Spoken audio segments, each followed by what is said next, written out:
Hey guys, you're watching Rowdy XOC, and today we're going to try to see if we can revive this dead D5 pump.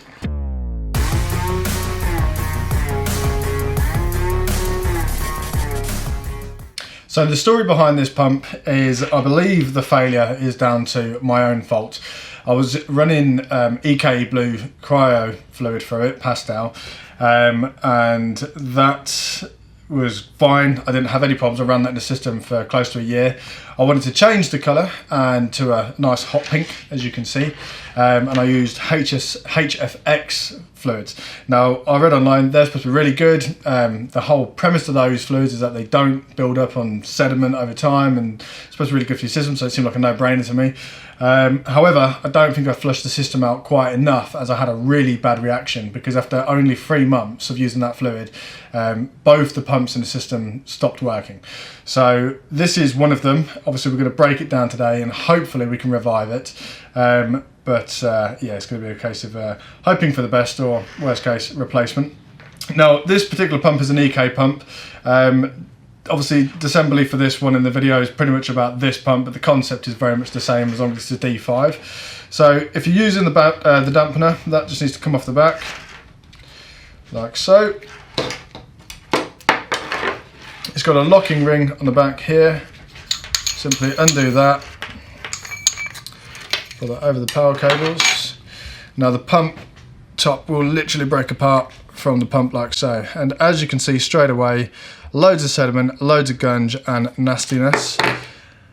That does turn, which is a little bit concerning, but it is a bit stiff. So the thing with these, because they're magnetic, they don't actually have an actual mechanical motor. It works off, it's a magnet that powers up and then obviously causes the impeller to rotate, and I know that if these don't spin freely in the past experience with these pumps, if they don't spin freely, you'll just get like a tick when you try and start the system. So it's like tick, tick, tick, and it won't actually get enough sort of inertia to get it moving. So we'll take this out here. That just literally pulls out. Be very careful because there is a nylon sort of ball joint, if you like, on the end. And obviously that's what the actual impeller spins on. So we're going to have to clean all up in the bowl and the impeller itself, and yeah, fingers crossed we can get her moving again. So I'm probably going to just fast forward this, as it's not very interesting. So yes, I will catch up with you once that is all clean.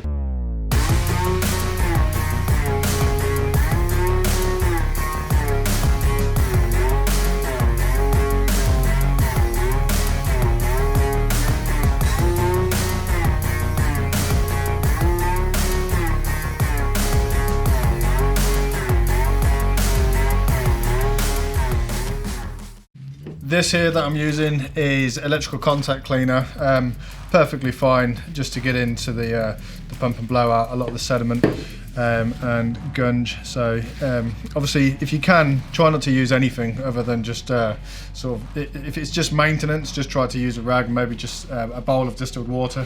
But this is quite bad and the sediment's quite stiff, so I'm going to use something just to persuade it.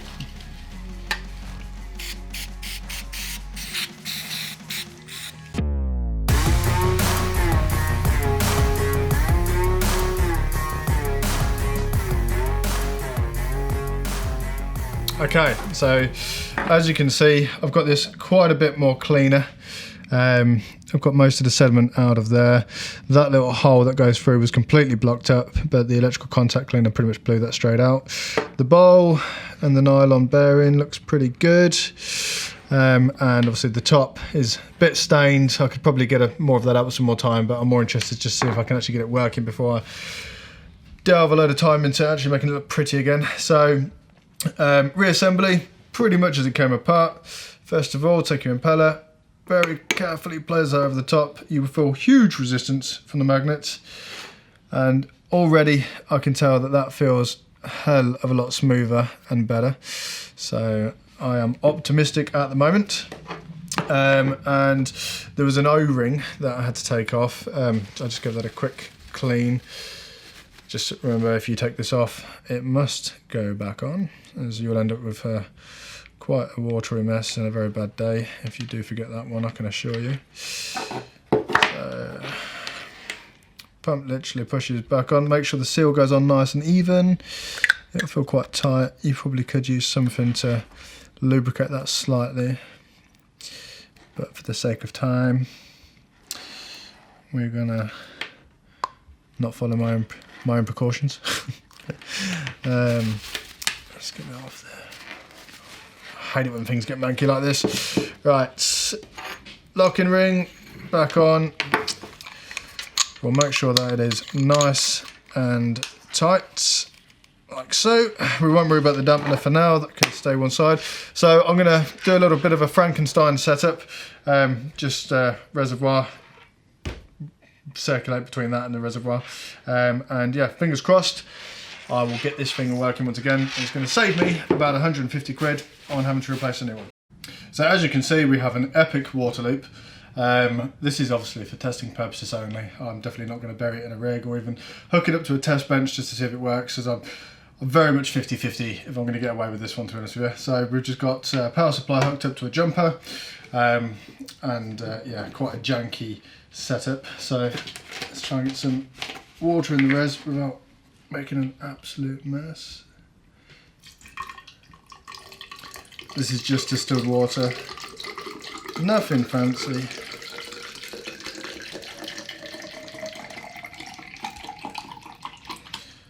I ain't gonna go too mad, I'm a little bit terrified if it does work, I'm gonna get covered in water. Right, moment of truth. Pump a little bit. Please, please, please. Oh, yes. Well, yeah, that definitely works. That's enough. Cool. Right, well, there we have it. You can revive a dead pump. Obviously, it wasn't dead, it was just seized on that nylon bearing. This disassembly knowledge is actually really useful if you're not that confident or haven't done it before, because one thing I will say, for using pastel fluids for pretty much most of my PC building time, it gets really messy, and obviously you can use a lot of the kits that, you know, you can leave running in your, I think who's it that do it? Mayhem's, they do a really good kit, but you leave that running in your system for 24 hours, that cleans most of it out. But what I would probably suggest, if you are going to go, especially from one brand to another brand of coolant, to use obviously the biocides and all the cleaners. I think it's like Nuke, so like Mayhem's Nuke.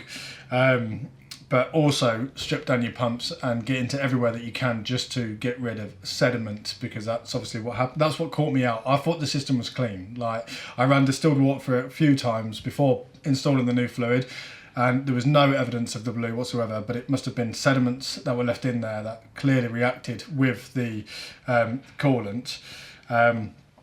But yeah, the coolant that I'd used, by the way, I realised earlier in the video I called it HFX. It's not, it's called CFX coolants. I don't know whether they are over the pond in America, but I know they're quite well used over here in the UK. There's loads of write-ups on it. So obviously I'm not blaming the coolant. I don't think it was the coolant, definitely me. I just didn't clean it thoroughly enough. But I would suggest, if you're doing it yourself in future when it comes to maintenance or changing the coolant, simply strip down whatever you can. Pump being one of them. If you've got a D5, then you should know how to do it now. And then also use the cleaners, run the new system 24 hours, and you shouldn't run into these sorts of problems. But at least if you do, and you have, or you're experiencing this at the moment, there is a light at the end of the tunnel, and you should be able to keep that £150 or however much they are now. So yes, very happy with that result, can't argue. So thank you very much for watching. If you have any questions, as always, leave it down in the comments. I'll be happy to answer. If you want to tell me how stupid I am, put it down in the comments. I don't care, it's all good at this point because my pump works. So yeah, thanks so much for watching. I'll see you in the next one. Cheers.